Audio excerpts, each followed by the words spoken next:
Jangan lupa untuk subscribe YouTube channel Metro TV News dan nyalakan notifikasinya.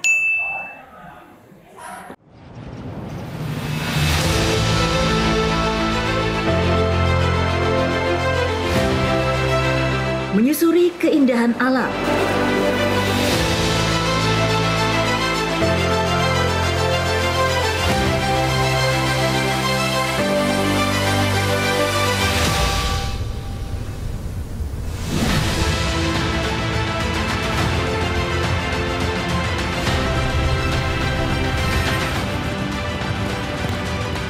Memotret keramahan budaya dan merekam kemajuan pembangunan dari konektivitas Tol Langit Timur Indonesia.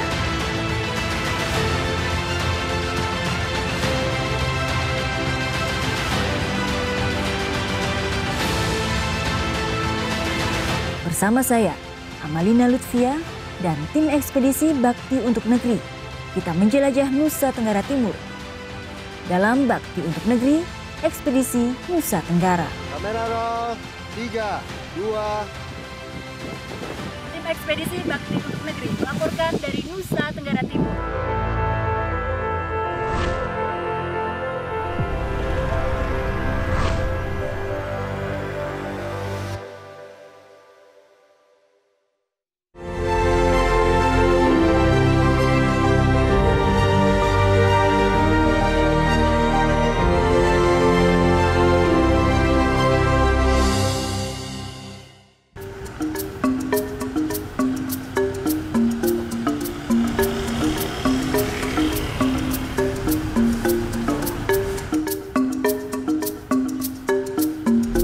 Ekspedisi Nusa Tenggara Bakti untuk Negeri, kami tim Nusa Tenggara Timur akan menjelajahi provinsi ini selama 35 hari. Nah, di perjalanan kami akan melalui Pulau Timor, Pulau Flores, dan juga Pulau Rote untuk memotret bagaimana perkembangan tol langit atau jangkauan internet di daerah yang kami lewati. Tidak hanya itu, kami juga tentu akan merekam keindahan bentang alam di Nusa Tenggara Timur dan juga keramahan budaya warga di sini. Saya Amalina Lutfia, tidak sendiri. Bersama saya ada tim liputan. Di sebelah saya ada Dita. Halo. Di belakang saya ada Adi. Dan di sebelahnya ada Edi Prasetyo. Nah, di mobil satu lagi di depan ada Widi, Ferry, dan juga Sumaryanto dari Media Indonesia. Dan perjalanan tim Nusa Tenggara Timur akan kami mulai dari ibu kota provinsi Nusa Tenggara Timur, Kupang.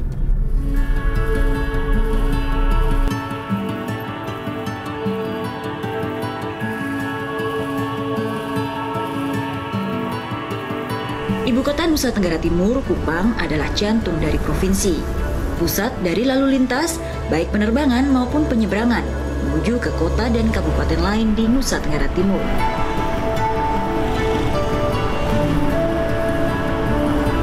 Nah, selain itu, Kupang juga menjadi pusat ekonomi.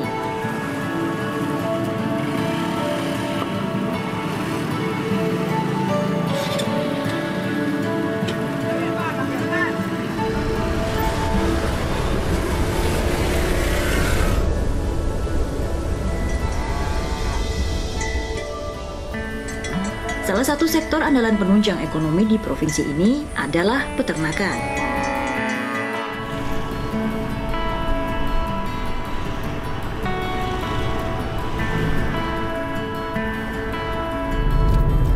Oke, Lin, kemana kita hari ini? Jadi hari ini kita akan ke Balai Besar Pelatihan Peternakan di Kupang, Lin. Oke. Kira-kira itu berapa menit perjalanan? Ikutin GPS saja, sekitar setengah jam, agak jauh sih karena dia ada di jalan dari Kupang ini menuju ke Atambua-Gen. Kenapa kita ke pelatihan peternakan? Karena peternakan ini adalah salah satu penyumbang terbesar pendapatan daerah NTT. Jadi kita mau lihat nih bagaimana internet ini membantu Balai Pelatihan Peternakan itu supaya nanti pendapatan daerah ini dapat ditingkatkan lagi. Kita lurus aja deh. Siap. Ikuti GPS.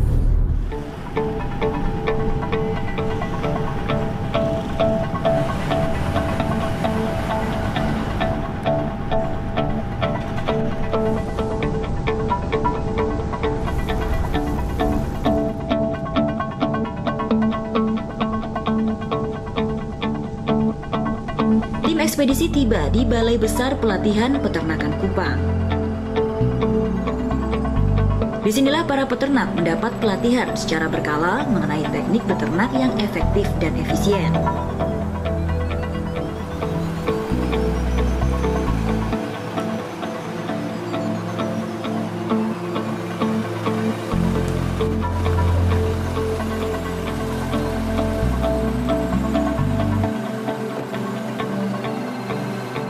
Selamat siang Pak Bambang dan teman-teman. Pak, mohon izin mau berkunjung sekaligus bertanya-tanya Pak soal manfaat internet di Balai Besar Pelatihan Peternakan di Kupang ini. Iya, Ya. baik Mbak. Mungkin kita supaya lebih jelas langsung kita antar ke instalasi ternak saja. Oke Pak, Supaya sekalian kita lebih jelas ya. Sekalian kita lihat-lihat ya Pak. Ya, mari, Kita... mari.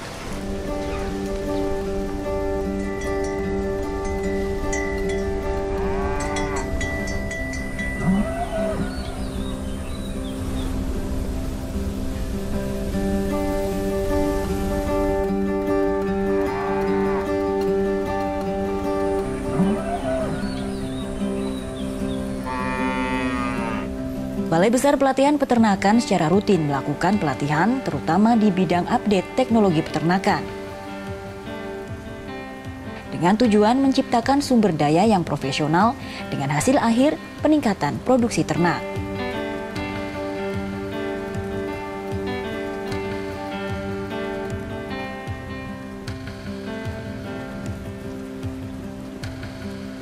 Jadi kita udah di salah satu kandang sapi ya Pak ya? Iya, baik. Pak, kalau di sini kan memang pusat pelatihannya untuk khususnya peternakan dan betul. beberapa pertanian ya Pak ya? Betul. Sudah ada internet masuk di Kupang, ada untungnya apa Pak untuk BDPP ini Pak?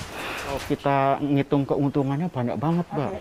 Karena begini, pertama kalau kita pelatihan online ya, kalau yang dulu kan kita melakukan pelatihan kan offline. Mereka datang ke sini, nginep berhari-hari, ngasih makan, tiket bolak-balik mereka berapa. Nah, sekarang ini kan dengan pelatihan online, mereka di tempat masing-masing dengan aktivitasnya masing-masing dengan HP dimanapun mereka bisa mengikutin.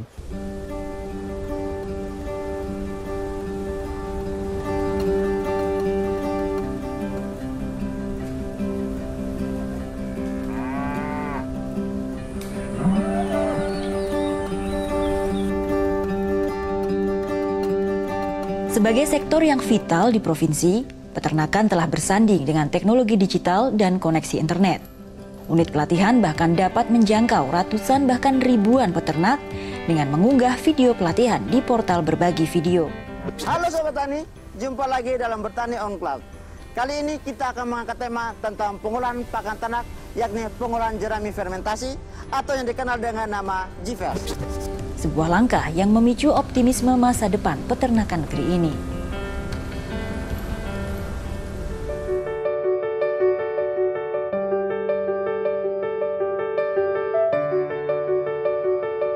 Ketersambungan jaringan di Nusa Tenggara Timur adalah efek dari pembangunan Palaparing oleh Kementerian Komunikasi dan Informatika. Sebuah pembangunan jaringan kabel optik yang menghubungkan seluruh wilayah Indonesia. Dengan salah satu proyeknya yaitu Palaparing Timur di bagian timur Indonesia termasuk Nusa Tenggara Timur.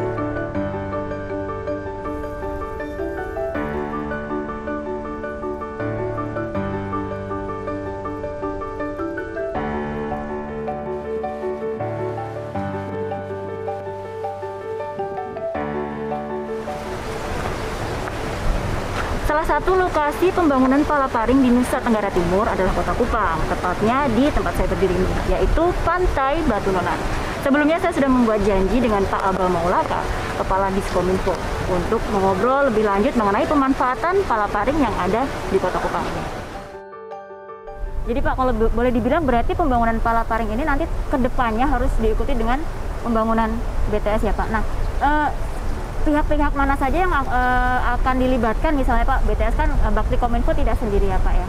Ya, seyogianya Palaparing ini kan jalannya. Dan jalannya ini mesti diisi kendaraannya. Itu pengandaiannya. Kita tahu dalam penyediaan jaringan internet ada banyak provider yang didorong untuk bisa berpartisipasi. Bakti yang disiapkan oleh Kementerian Kominfo itu kan orientasinya orientasi pelayanan publik, tidak melihat aspek profitnya. Nah, ini kita berharap terus didorong, dan oleh karena itu maka telah kami mengusulkan, pada bulan Juli langsung di hadapan Pak Menteri itu untuk pembangunan BTS itu sebanyak 314 unit tersebar di 21 kabupaten, dan penyediaan layanan internet itu 1943. Ada juga perbaikan kualitas layanan itu dari 2G ke 4G, sehingga itu bisa dimanfaatkan. Targetnya itu berapa tahun Pak kira-kira bisa mencapai? Untuk tahun 2020. Perjalanan tim ekspedisi Nusa Tenggara akan berlanjut untuk menelusuri manfaat jaringan internet di 2 sektor lainnya di Kota Kupang.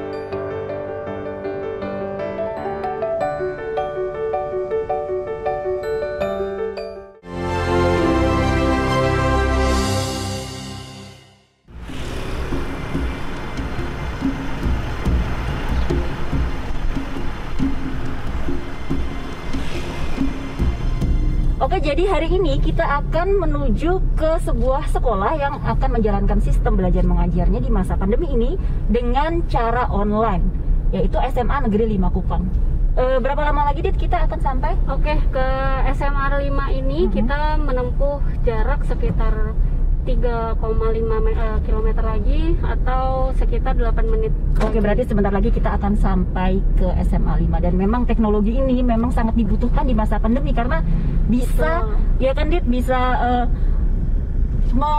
merubah belajar yang tadinya harus tatap muka menjadi online. Oke, kita ketemu di SMA 5 Kupang.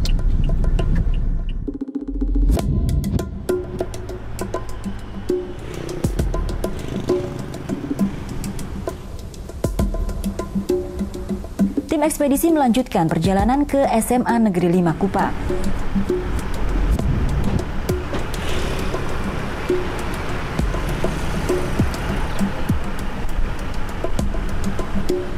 SMA Negeri 5 ini adalah salah satu sekolah unggulan di kota ini dengan akreditasi A.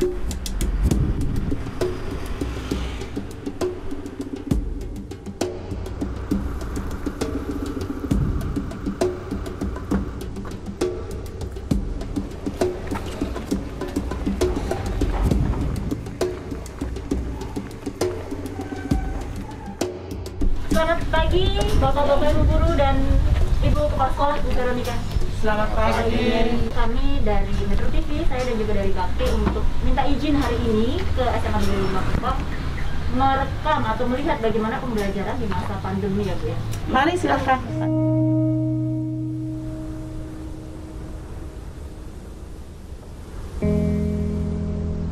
Suasana di SMA Negeri 5 tak seperti sekolah biasanya.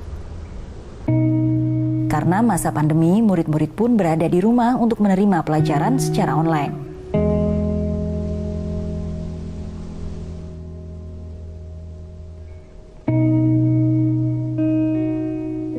Sedangkan para guru tetap mengajar dari sekolah selama 6 hari dalam 1 minggu. Ini sejak kapan Bu di SMA 5 ini dilakukan belajar online? Belajar online di SMA 5 sejak pandemi COVID, kami sudah belajar online. Maret berarti? Iya, dari Maret. Tapi sempat kami 1 minggu masuk untuk belajar sistem silang 1 minggu. Tetapi ketika Kota Kupang zona merah lagi, kami langsung melakukan lagi belajar dari rumah.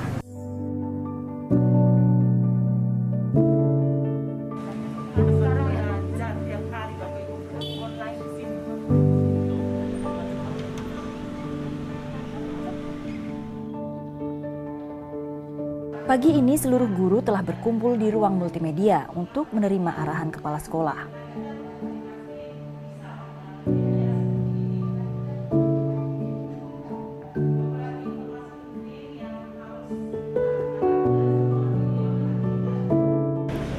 Selamat pagi Bapak Ibu anak-anak semuanya. Pagi luar biasa. Baik, terima kasih. Hari ini kita boleh mengadakan Zoom meeting sesuai dengan program kita. Lalu masing-masing guru akan melanjutkan pemberian mata pelajarannya. Jumlah seluruh siswa di sini adalah 1.248, yang semuanya telah dapat mengakses internet dari rumah masing-masing. Bapak Ibu guru dengan anak-anak semuanya. Tetapi karena setiap Jika pada kelas offline, satu guru hanya bisa mengajar satu kelas dalam setiap jam pelajaran, keuntungan kelas online salah satunya adalah setiap guru dapat langsung mengajar seluruh tingkat di jurusan yang sama pada satu waktu yang sama. dikirimkan pada saat itu juga. Bahkan ada aturan penilaian yang memberikan masalah kecepatan pengiriman tugas. Anak-anak yang mengirimkan. Nah, baru saja saya mengikuti sesi 1 pembelajaran online di SMA Negeri 5 Kupang. Dan tadi spesialnya ini 98 anak ikut semua Ibu, terkoneksi semua ya Bu? Iya, 98 anak terkoneksi semuanya. Kalau dari segi kuota, mereka kan pasti tingkat ekonominya kan berbeda-beda Bu. Kalau dari segi kuota, itu apakah sudah ada solusinya untuk pemenuhan kebutuhan internet anak? Kalau pemenuhan kuota internet anak ini memang keluhan dari anak-anak, dari orang tua. Ini masalah belajar dari rumah yang paling fatal adalah kuota. Mereka sangat kesulitan. Tetapi ada kami di sekolah ini ketika ujian akhir semester, kami menggunakan dana BOS untuk memberikan bantuan kepada anak-anak ketika melakukan kegiatan ujian akhir semester, sehingga mereka tidak kesulitan, karena ujian akhir semester itu juga salah satu kriteria kenaikan kelas untuk mereka, penentuan kenaikan kelas. Sehingga dari BOS kami anggarkan untuk kuota paket anak, tetapi hanya pada situasi-situasi tertentu seperti ujian atau mid semester, tetapi tidak semua setiap hari ini harus dianggarkan dari BOS, karena BOS juga ada pos-pos lain yang harus dipenuhi. Nah, ada juga paket internet sekarang yang kuota yang dibagikan dari pemerintah dan dibagikan selama 4 sesi. Kunjungan kami di SMA Negeri 5 Kupang menutup perjalanan kami hari ini. Selanjutnya, tim ekspedisi masih akan menjelajah Kupang untuk lebih jauh menelusuri manfaat internet bagi sektor yang sedang digenjot besar-besaran oleh pemerintah provinsi, sektor pendukung wisata.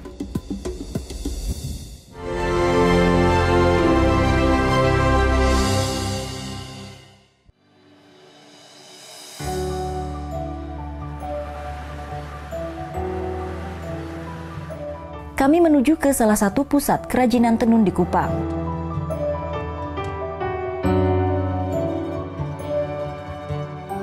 Kampung Tenun Alor milik Mama Esther.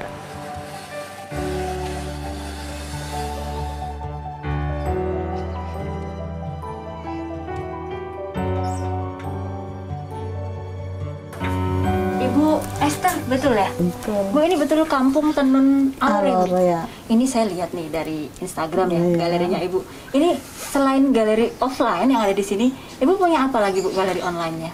Kalau saya punya galeri online selain Instagram itu ada FB, ada Shopee, ada Bukalapak dengan Tokopedia. Wah, banyak ya Bu ya. Jadi hampir semua e-commerce yang ada di Indonesia ini Ibu pegang. Iya. Adminnya siapa Bu? Admin Ibu sendiri atau ada anak muda lagi? Saya sendiri. Ibu yang pegang. Ibu belajar dari mana bisa punya toko online gitu? Saya belajar cara mendaftarnya dari Google, saya download, terus saya pelajari sendiri. Saya ingin menekan semua untuk menunjukkan bahwa ternyata tenun NTT itu tidak semahal yang dibayangkan. Nanti boleh ya Bu, sekalian saya mampir lihat-lihat, sama saya mau lihat proses tenunnya. Ibu Esther boleh? Boleh, boleh. Mari. Mari Iya, ke depan Bu. Iya. Mama Esther tak hanya menjual tenun alor di sini. Mama asli alor ini telah menjelajah seluruh Nusa Tenggara untuk menemukan motif tenun yang unik dan berbeda dari setiap daerah dan memastikan kualitasnya.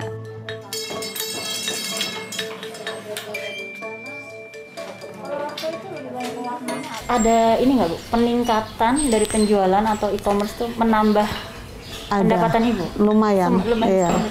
Dari range-nya berapa Bu? Mungkin sebelum zaman pandemi ini ya Bu? Dari kalau sebelum pandemi itu dari range 10 sampai 15 juta. Itu dari e-commerce? E-commerce. Wah, banyak ya Bu. Itu berapa persen dari pendapatan Ibu dari e-commerce-nya? Dari e-commerce itu sekitar 60%. Wah, lumayan 60%. Iya. Sebagian besar dari Iya. e-commerce.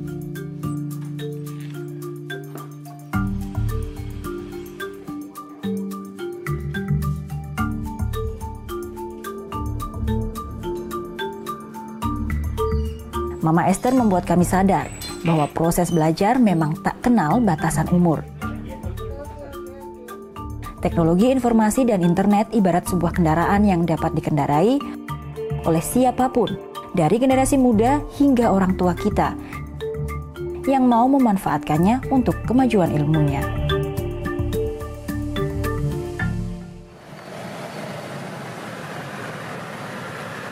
Nah, Nusa Tenggara Timur ini memang dikenal dengan bentang alamnya yang indah, banyak savana, juga alam bawah laut yang tidak ada duanya di dunia. Nah, pariwisata adalah salah satu pendapatan daerah yang memang sedang digenjot besar-besaran oleh pemerintah provinsi.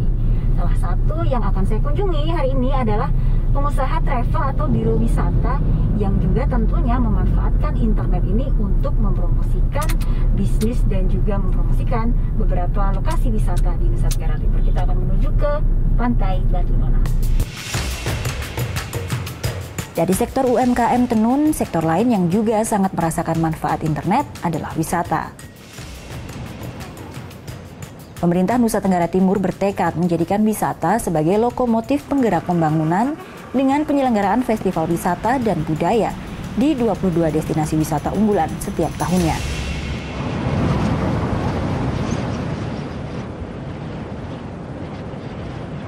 Meningkatnya wisatawan tentu tak lepas dari peran pengusaha perjalanan wisata atau Biro Tour and Travel. Pak Martinus, selamat sore. Selamat sore, Terima Mbak kasih Lina. sudah mengajak saya ke tempat yang bagus ini, lihat sunset di Sama-sama. pantai ini ya Pak. Sama-sama, Pak, Mbak. ngomongin soal bisnis internet kan Bapak bergerak di bidang wisata ya Pak ya. Betul, Mbak. Dirasakan perbedaannya seperti apa Pak sebelum internet dan sekarang sudah masa internet terhadap bisnis Bapak ini? Perbedaannya sangat besar sekali, Mbak. Era sebelum ada internet dan sekarang sudah ada internet. Perbedaannya sangat besar sekali. Kita lebih gampang untuk mempromosikan objek-objek, produk-produk kita melalui internet, Mbak. Ya. Kalau Bapak itu mempromosikannya sekarang dalam bentuk apa Pak kebanyakan? Kita utamanya kita promosikan lewat website. Website, terus kemudian sosial media seperti itu ada yang lain nggak Pak? Selain website, kita promosikan juga lewat Facebook, lewat Instagram, WhatsApp. Sejak tahun berapa Bapak merasakan internet di Kupang ini sudah mulai stabil atau sudah mulai bagus gitu Pak? Menjadi awal bagi perjalanan tim ekspedisi di Nusa Tenggara Timur. Kupang, sebuah kota yang indah di timur Indonesia, membuka mata kami bahwa kecepatan akses informasi dan layanan jaringan internet menjadi faktor pendorong penting dalam kehidupan masyarakat, baik di sektor pendidikan, ekonomi, maupun wisata, yang akan berujung pada kemajuan pembangunan daerah. Perjalanan kami di Kota Kupang selesai di hari ini. Sampai jumpa di perjalanan Bakti untuk Negeri Ekspedisi Nusa Tenggara Timur selanjutnya di perbatasan Atambua.